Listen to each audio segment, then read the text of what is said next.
మన ప్రభువును రక్షకుడైన యేసుక్రీస్తు నామములో మీ అందరికీ వందనాలు తెలియజేస్తున్నాను. దేవుని యొక్క వాక్యాన్ని కొద్దిసేపు ధ్యానం చేసుకుందాం. సామెతల గ్రంథం 28వ అధ్యాయం 13వ వచనం. అతిక్రమములను దాచిపెట్టువాడు వర్ధిల్లుడు, వాటిని ఒప్పుకుని విడిచిపెట్టువాడు కనికరం పొందును. దేవుని యొక్క వాక్యం సెలవిస్తోంది, అతిక్రమములను దాచిపెట్టువాడు వర్ధిల్లుడు. అతిక్రమములను దాచిపెట్టువాడు వర్ధిల్లుడు అంటే ఎవరైతే అతిక్రమములు చేస్తారో, అతిక్రమం అంటే ఏంటండి? అతిక్రమం అంటే క్రమముగా చేయకపోవడం అతిక్రమం. అంటే క్రమం వేరు, అతిక్రమము వేరు. క్రమముగా చేయకపోవడమే అతిక్రమం. అంటే క్రమమైన దాన్ని చేయకపోవడం అంటే ఏదైతే క్రమమో దాన్ని చేయకపోవడం అతిక్రమం. అతిక్రమం చేసే దాచిపెట్టేవాడు వర్ధిల్లడు. ఎవడైతే అతిక్రమం చేస్తాడో వాడు వర్ధిల్లడు. దేవుని యొక్క వాక్యం సెలవిస్తుంది. నా మాటలు కాదు, దేవుని యొక్క మాటలు. దేవుని మాటలు క్రమమైన రీతిలో మనం చేయాలి. ఏం చేసినా క్రమము కాకుండా చేస్తే వర్ధిల్లత అనేది ఉండదు. వర్ధిల్లత అంటే అభివృద్ధి. అభివృద్ధి అనేది ఉండదు. ఇక్కడ అతిక్రమము చేయవాడు వర్ధిల్లడు అంటే క్రమమైన దాన్ని చేయాలి. ఎవరైనా సరే క్రమమైన దాన్ని చేయకుండా మనకిష్టం వచ్చి దాన్ని చేయడం, లేకపోతే సాతానుడు చిత్తం చేయడం, మన సొంత ఉద్దేశం చేసినా తప్పే. సాతానుడి ఉద్దేశం చేసినా తప్పే. అయితే దేవుని చిత్తం చేయాలి. ఎప్పుడు కూడా ఎవరి చిత్తం చేయాలి? దేవుని చిత్తం చేయాలి. ఎప్పుడైతే దేవుని చిత్తాన్ని మనం చేస్తామో అప్పుడు మనకి ఆ క్రమమైన మార్గంలోనికి మనము వస్తాం.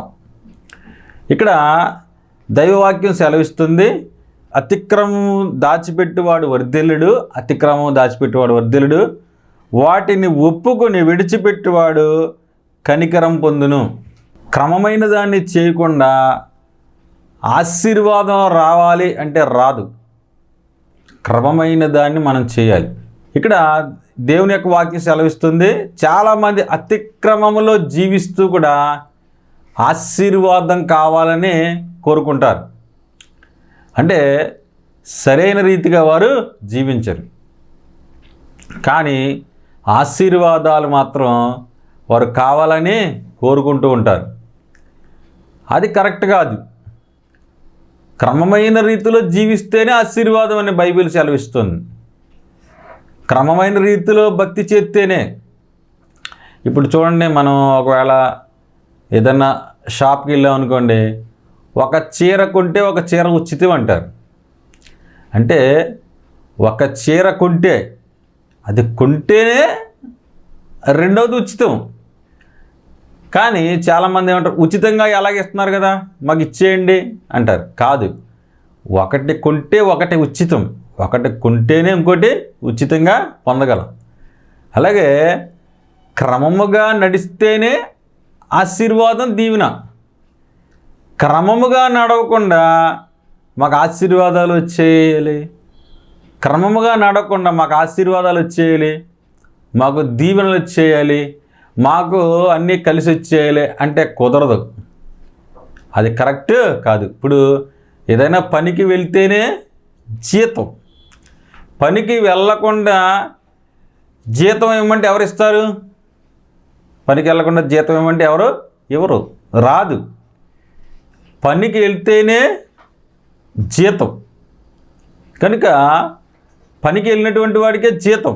అలాగే ఎవరైతే క్రమముగా జీవిస్తారో వారికి ఆశీర్వాదం. ఇక్కడ వాక్యం సెలవిస్తుంది, అతిక్రమము దాచిపెట్టివాడు వర్ధిల్లడు. అతిక్రమంగా నడిచి వాడి వర్ధిల్లడు, అభివృద్ధి ఉండదు. ఏ విషయంలో అయినా సరే, చదువు విషయంలోనైనా, లేకపోతే ఉద్యోగ విషయంలోనైనా, మరొక విషయంలోనైనా ఏ విషయంలోనైనా సరే అతిక్రమము అంటే క్రమము లేకపోవడం, క్రమముగా చేయకపోవడం. చూడండి, క్రమముగా స్కూల్కి వెళ్ళిన విద్యార్థి చక్కని భవిష్యత్తు వెళ్తారు. అయితే అప్పుడప్పుడు ఎప్పుడో గుర్తొచ్చినప్పుడు స్కూల్కి వెళ్ళిన విద్యార్థి మంచి భవిష్యత్తు ఆ అబ్బాయికి ఉండదు. క్రమముగా వెళ్ళాలి, ఏదైనా క్రమముగా చదవాలి, ఏదైనా క్రమముగా పని చేయాలి. అంటే క్రమము లేకపోతే అభివృద్ధి అనేది ఉండదు. ఇక్కడ అదే సెలవిస్తుంది వాక్యం, అతిక్రమమును దాచిపెట్టేవాడు వర్ధిల్లడు, పాపాన్ని దాచిపెట్టేవాడు వర్ధిల్లడు. పాప సంబంధమైనటువంటి జీవితాన్ని జీవిస్తూ ఈ పాపలోక ఆశల్లో ఉంటూ ఈ లోక సంబంధమైనటువంటి వాటి వైపు చూస్తూ అభివృద్ధి కలగాలి అంటే అభివృద్ధి రాదు అని వాక్యం సెలవిస్తుంది. వాటిని ఒప్పుకోవాలి. ఎవరి దగ్గర? యేసు ప్రభు దగ్గర. ప్రార్థన ఒప్పుకోవాలి. వాటిని ఒప్పుకొని విడిచిపెట్టాలి. విడిచిపెట్టువాడు కనికరాన్ని పొందుతాడు. ఒప్పుకుంటాం, కానీ విడిచిపెడుతున్నామా? విడిచిపెట్టాలి, ఒప్పుకోవాలి. అయ్యా నేను పాపినయ్యా, నన్ను క్షమించయ్యా, నేను ఈ తప్పు చేశానయ్యా. అయితే వాటిని విడిచిపెట్టాలి అంటే మరలా తన జీవితంలో వాటిని చేయకుండా జాగ్రత్త పడాలి. ఒప్పుకోవాలి, తర్వాత విడిచిపెట్టాలి. ఒప్పుకొని విడిచిపెడితే అతడు కనికరాన్ని పొందుకుంటాడు. ఒప్పుకోకపోతే అది ఇంకా పొరపాటు. ఒప్పుకోవాలి, విడిచిపెట్టాలి. ఒప్పుకొని విడిచిపెట్టిన తర్వాత దేవుడు ఏం చేస్తాడంటే కనికరాన్ని చూపిస్తాడు. కాబట్టి ఈ వాక్యాన్ని మనం సరిగ్గా అర్థం చేసుకోవాలి. మనము ఉదాహరణకి ఇశ్రాయేలుని పరిపాలించినటువంటి మొట్టమొదటి రాజు ఎవరండి? సౌలు ఇశ్రాయేలుని పరిపాలించినటువంటి మొట్టమొదటి రాజు. ఆ సౌలు రాజు అతిక్రమం చేశాడు. అతిక్రమము చేసిన దాన్ని ఒప్పుకోలేదన్నమాట. అతడు అతిక్రమం చేశాడు, అయినా సరే దాన్ని ఒప్పుకోకుండా ఆయన మరలా ఎదురు ప్రశ్నలు వేసినట్టుగా కనపడుతుంది. 1వ సమూయేలు గ్రంథం 15వ అధ్యాయంలో మనకు కనపడుతుంది. అంటే చూడండి, అక్కడ అన్నాడు 1వ సమూయేలు గ్రంథం 15వ అధ్యాయం 1వ వచనం చూసుకుంటే, ఒకానొక దినమున సమూయేలు సౌలును పిలిచి, యెహోవా ఇశ్రాయేలు తన జనుల మీద నిన్ను రాజుగా అభిషేకించుట నన్ను పంపెను. యెహోవా మాట వినుము. సైన్యానికి అధిపతిగా యెహోవా సెలవిచ్చింది ఏమనగా, అమాలేకీయులు ఇశ్రాయేలుకు చేసినది నాకు జ్ఞాపకమే. వారు ఐగుప్తులో నుంచి రాగానే అమాలేకీయులు వారికి విరోధులై మార్గమందు వారి మీదకి వచ్చితిరి కదా. కాబట్టి నీవు పోయి కనికరింపక అమాలేకీయులను హతము చేయము. పురుషులనేమి, స్త్రీలనేమి, బాలులనేమి, పిల్లలనేమి, ఎద్దులనేమి, గొర్రెలనేమి, ఒంటెలనేమి, గార్ధవములనేమి అన్నిటినీ హతము చేసి వాటికి కలిగినదంతే బొత్తిగా పాడు చేసి అమాలేకీయులను నిర్మూలము చేయమను. ఇక్కడ దేవుడు సమూయేలు ద్వారా సౌలుతో మాట్లాడుతున్నాడు. ఏమనంటే, మొత్తం అమాలేకీయులకు ఉన్నటువంటి ఆస్తి మొత్తం అమాలేకీయులు వారు చేసినటువంటిది నాకు గుర్తుంది, వారు చేసిన పాపం నాకు గుర్తుంది, కనుక ఇశ్రాయేలుకు చేసిన ద్రోహం నాకు తెలుసు. వాళ్ళకి కనికరింపక వారి పశువుల్ని మొత్తం అన్నిటిని వారు ఎవరిని కనికరింపక అందరినీ చంపేయి అని చెప్పి ఆ ఇశ్రాయేలు రాజుకి చెప్తే, ఇశ్రాయేలు రాజు అయినటువంటి ఆ సౌలు కొంతవరకు పాడు చేసి కొంత కొంత గొర్రెలని బలిష్టమైనటువంటి వాటిని ఉండనిచ్చాడు. ఉండనిచ్చిన తర్వాత అతను అంటున్నాడు, సమూయేలుతో దేవుడు మాట్లాడాడు, ఇదిగో సౌలు మాట వినట్లేదు, సౌలు మాట వినట్లేదు, అతడు రాజుగా చేసిన నేను పశ్చాత్తాపడుతున్నానని దేవుడు సమూయేలుతో మాట్లాడితే సమూయేలు ఆ రాత్రి అంతా యెహోవాకు మొరపెట్టాడంట. ఆ రాత్రి అంతా కూడా దేవునికి మొరపెట్టాడు. ఇతడు మాట వినట్లేదు. అయితే బలమైనటువంటి గొర్రెలు ఎన్నిటిని కూడా ఉంచాడు. ఉంచి సమూయేలు ఇదిగో నేను దేవుని చిత్తం చేశాను, దేవుని చిత్తం నేను చేశాను అని చెప్పి నన్ను ఆశీర్వదించు అన్నట్టుగా సౌలు వస్తున్నాడు సమూయేలు దగ్గరికి. కానీ సమూయేలు అంటున్నాడు, నువ్వు దేవుని చిత్తం చేయలేదు, నువ్వు దేవుని చిత్తాన్ని సరిగ్గా నువ్వు చేయలేదు. ఇదిగో ఆ గొర్రెలు, ఆ అరుపులు అవన్నీ ఏంటి అంటే ఇవి దేవునికి బలి అర్పించడం కోసం అన్నాడు.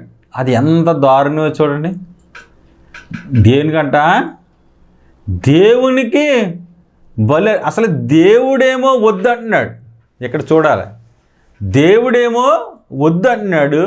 అసలు దేవుడు అంటున్నాడు అసలు వాటిని నిర్మూలన చేసేమని దేవుడు చెప్తే మరలా సౌలు అంటున్నాడు వచ్చి ఇది దేవుని కోసం అంటున్నాడు. చాలామంది పరిస్థితులు అలాగే ఉంటాయి కదండి. అసలు దేవుడు అంటాడు లంచమే తీసుకోవద్దు, లంచగొండులుగా ఉండొద్దు, మీకున్నటువంటి జీతాలతో తృప్తి పొంది ఉండండి అని దేవుని వాక్యం సెలవిస్తుంటే చాలామంది లంచం తీసుకుని ఈ లంచం డబ్బులు దేవునికి కానుకగా ఇస్తాం, ఈ లంచం డబ్బులు దేవునికి కానుకగా ఇస్తాం అంటారు చాలామంది. అసలు దేవుడు ఏం చెప్తున్నాడు, అరే బాబు నీ కష్టార్జితం నుంచి నువ్వు తీసుకురారా బాబు అని దేవుడు చెప్తే కాదు, ఏదో రకంగా సంపాదించి ఇది దేవునికి ఇస్తాం. దేవునికి ఇచ్చేది పరిశుద్ధమైనదై ఉండాలి. దేవునికి స్తోత్రం, హల్లెలూయా. దేవునికి ఇచ్చేది ఎలా ఉండాలంటే పరిశుద్ధమైనదై ఉండాలి.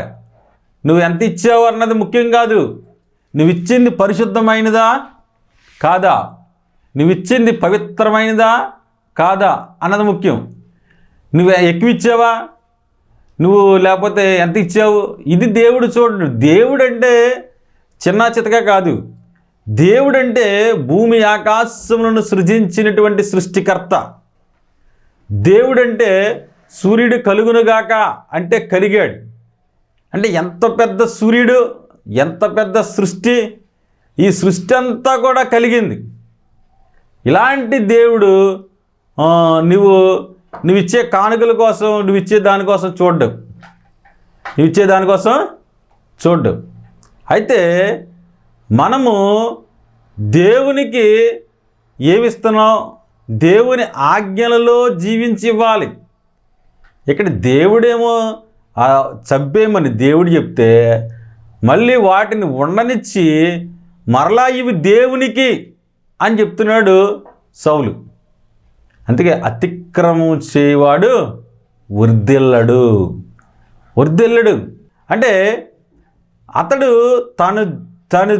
తను చెప్పినటువంటి ఆ మాట చూడండి ఎలా ఉందో. ఇవి దేవుని కొరకు, ఇవి ఎవరి కొరకు, దేవుని కొరకు అని ఆయన చెప్తున్నాడు అనమాట. కాబట్టి అది అంతా మంచిగా అనిపించలేదు. సమూయేలు అన్నాడు, ఇంకా వద్దు, నిన్ను ఇశ్రాయేలు మించి దేవుడు రాజుగా ఉండకుండా తీసివేశాడని అక్కడ చెప్పినట్టుగా కనపడుతుంది అనమాట. అంటే చూడండి, కానీ మరి అలాగూ సౌలు రాజు తృణీకరింపబడ్డాడు. తన యొక్క రాజరికంలో నుంచి అతడు పోగొట్టుకున్నాడు. తన యొక్క రాజరికాన్ని తను పోగొట్టుకున్నాడు. ఎందుకంటే తను చెప్పిన మాట వినకపోవడం, దేవుడు చెప్పిన మాట వినకపోవడం వల్ల అతను ఏంటంటే తనకున్నటువంటి ఆ రాజరికాన్ని, తనకున్నటువంటి ఆ కృపలో నుంచి అతను తొలగిపోయాడు. తర్వాత మన తర్వాత ఇశ్రాయేలీయులకు రాజుగా దావీదు రాజయ్యాడు. ఇదంతా కూడా మనకు తెలిసిందే. ఇశ్రాయేలీయులకి రాజయ్యాడు. రాజైన తర్వాత దావీదు కూడా పరిపాలన చేశాడు. అయితే దావీదు కూడా చాలా తప్పు చేశాడు. నరహత్య జరిగించాడు, వ్యభిచారం చేశాడు, చాలా తప్పు చేశాడు.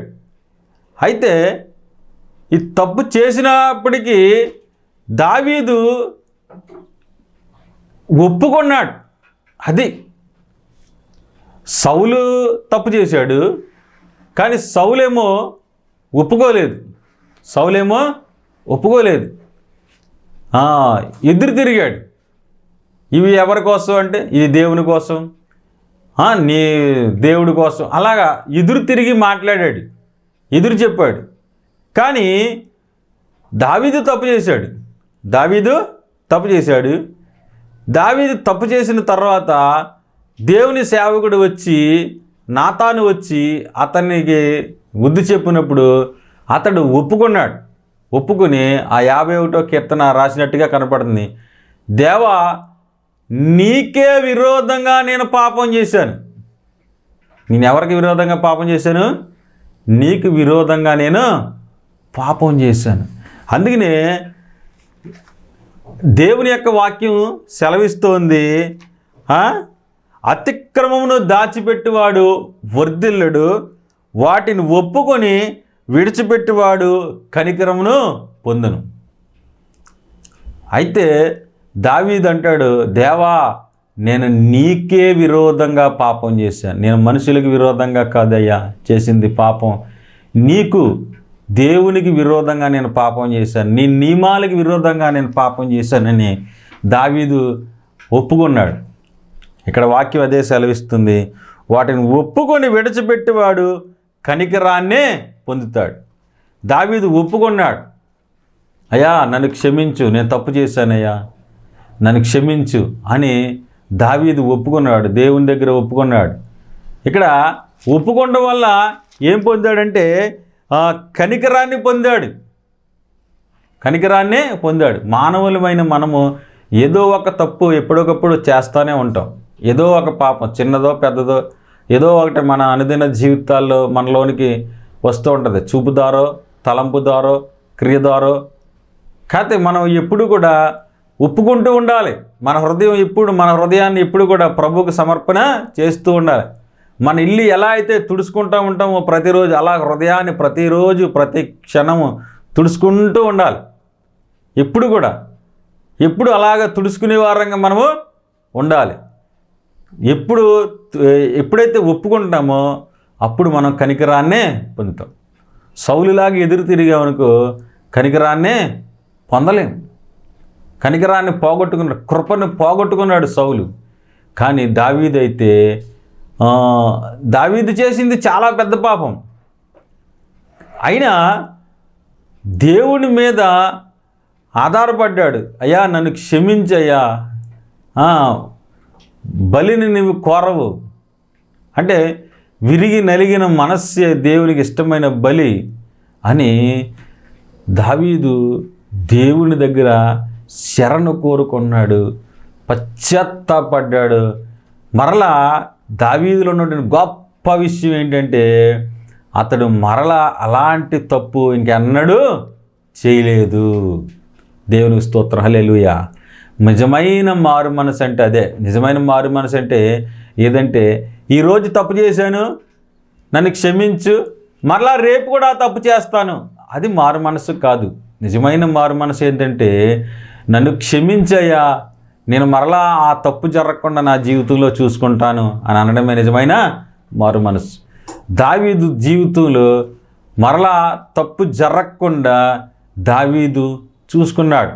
అతిక్రమము దాచిపెట్టేవాడు వర్ధిల్లుడు, దాన్ని ఒప్పుకొని విడిచిపెట్టేవాడు కనికరమును పొందును. కనికరాన్ని పొందాడు. దావీదును దేవుడు క్షమించాడు. ఎందుకంటే అతడు పశ్చాత్తాపపడబట్టి, ఎందుకంటే అతడు దేవుని దగ్గర ఒప్పుకోబట్టి, మరలా ఇంకెప్పుడు అలాంటి పాపం జరగకుండా దావీదు చూసుకున్నాడు. అలాగే మన జీవితాల్లో కూడా మనము కూడా దేవుని దగ్గర ఒప్పుకోవాలి, దేవుని దగ్గర శరణ కోరుకోవాలి. అయ్యా నేను ఈ తప్పు చేశానయ్యా, నన్ను క్షమించు. మనం అందుకని అన్నిటికంటే ముఖ్యంగా మనకి ఏకాంత ప్రార్థన ఉండాలి. ఏకాంతంగా దేవునితో కొంత సమయమైనా రోజు గడపాలి. దేవుని దగ్గర కొంత సమయం మనము ప్రార్థించే వారంగా ఉండాలి. మొట్టమొదటిగా మన కుటుంబ సభ్యులు వినకముందు, ఎవరు మన మాట వినకముందు మనమంట దేవుని సన్నిధిలో దేవునితో మనం మాట్లాడాలంట. ఒక భక్తుడు చెప్తాడు. అంటే దేవుడి దగ్గర మనం మాట్లాడాలి, దేవుని దగ్గర మనం మాట్లాడాలి. మనకి ఏకాంత ప్రార్థన ఉండాలి. దేవుని సన్నిధిలో మనము ప్రార్థించే వారంగా మనం ఉండాలి. ఎప్పుడైతే మనము మన తప్పులను అన్నీ కూడా మనం ఒప్పుకుంటామో దేవుడు అప్పుడు మనలను క్షమిస్తాడు, ప్రేమిస్తాడు, తన కృపనిస్తాడు. మనకు కావలసినటువంటి మేలులన్నీ కూడా ఆయన చేస్తాడు. అందరూ పాపము ఏ భేదము లేదు, అందరూ పాపము చేసి దేవుడు అనుగ్రహించిన మహిమను పొందలేకపోతున్నారు. అయితే మనం ఒప్పుకునేలాగా ఉండాలి.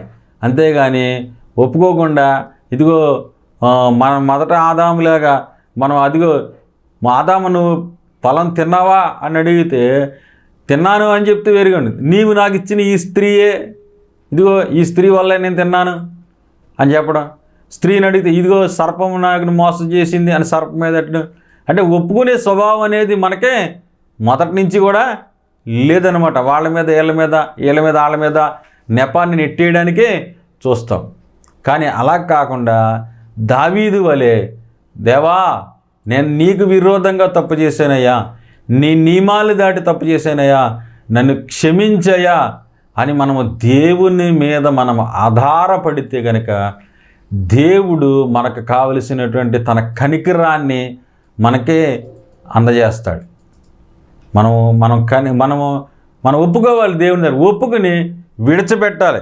విడిచిపెట్టువాడు ఒప్పుకోవాలి, విడిచిపెట్టాలి. దావీదు ఒప్పుకున్నాడు, అయ్యా నేను పాపం చేశాను, నన్ను క్షమించు అని ఒప్పుకున్నాడు. ఒప్పుకున్న తర్వాత విడిచిపెట్టాడు. విడిచిపెట్టిన తర్వాత మరలా ఇంకెప్పుడు తన జీవితంలో అలాంటి పాపం ఎన్నడూ కూడా జరగనివ్వలేదు. తను చనిపోయే వరకు కూడా మరలా తన శరీరాన్ని ఆయన కాపాడుకున్నాడు. అలాగే మన జీవితాల్లో ఏదైనా చిన్నదైనా పెద్దదైనా ఏదైనా ఎప్పుడైనా పాపం చేస్తుంటే ఆ పాపాన్ని దేవుని దగ్గర ఒప్పుకొని, ప్రభువా నేను ఇదిగో పలానా టైంలో ఇలా చేశాను ప్రభువా, నన్ను క్షమించు. మనుషుల దగ్గర ఒప్పుకోవడం కాదు, మనం దేవుని దగ్గర ఒప్పుకోవాలి. నీవు ప్రార్థన చేయనప్పుడు అంటాడు యేసయ్య అంటాడు, నువ్వు ప్రార్థన చేయనప్పుడు నీ గదిలోనికి వెళ్ళి నీ తలుపు వేసి రహస్యమందున్న చూసి నీ తండ్రికి నీవు ప్రార్థన. మనుషుల దగ్గర ఒప్పుకోవటం కాదు. మనుషులు క్షమిస్తారా నిన్ను? మనుషులా నిన్ను క్షమించేది? దేవుడు కదా నిన్ను క్షమించేది. నువ్వు దేవుని దగ్గరికి వెళ్ళి ఒప్పుకోవాలి. దేవుడి దగ్గరికి వెళ్ళి క్షమాపణ అడగాలి. అయ్యా దేవా తండ్రి నన్ను క్షమించు, నేను ఈ తప్పు చేశాను నాయన, నన్ను క్షమించు నాయన అని దేవుని దగ్గర అడగాలి. అడిగిన తర్వాత దేవా ఇగో జీవితంలో మరలా ఇలాంటి తప్పు నేను చేయకుండా ఉండడానికి నాకు సహాయము దయచే ప్రభువా, నీ కృప నాకు దయచేయి నాయన. నేను జయించలేను కానీ నీ ఆత్మ నాలో ఉంచి నాకు సహాయము దయచే. నీ పరిశుద్ధాత్మ సహాయము నాకు దయచేయ్యా. నీ పరిశుద్ధాత్మ సహాయముతో నేను నీతి కలిగిన జీవితాన్ని నేను జీవించడానికి నాకు సహాయం దయచేయని దేవుని మీద ఆధారపడాలి. మనం ఈ భక్తి జీవితాన్ని మనం జీవించలేము, కానీ దేవుని మీద ఆధారపడినప్పుడు దేవుడే మనలో ఆయన ఆత్మ ద్వారా మనల్ని పరిశుద్ధపరుస్తూ ఆయన జీవింపచేస్తాడు. కాబట్టి దైవవాక్యం సెలవిస్తుంది,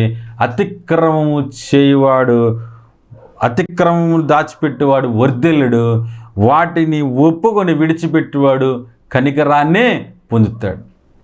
మనము అతిక్రమములను చేయకుండా దాచిపెట్టకుండా ఉందాం. ఒకవేళ ఏదైనా తెలుసో తెలియకో మానవులమైన మనము బలహీనులం కాబట్టి ఒకవేళ చేసుంటే కనుక దాన్ని ఒప్పుకొని విడిచిపెడదాం, కనికరాన్ని పొందుదాం. కనికరం కలిగిన దేవుడు మన దేవుడు, కరుణావాత్సల్యము కలిగినటువంటి వాడు మన దేవుడు. మనల్ని ఇప్పుడు చూడండి, మన ఇంట్లో పిల్లలు ఉంటారు, చిన్నపిల్లలు ఏదైనా తప్పు చేశారనుకో వాటిని మనము సరిదిద్దుతాం.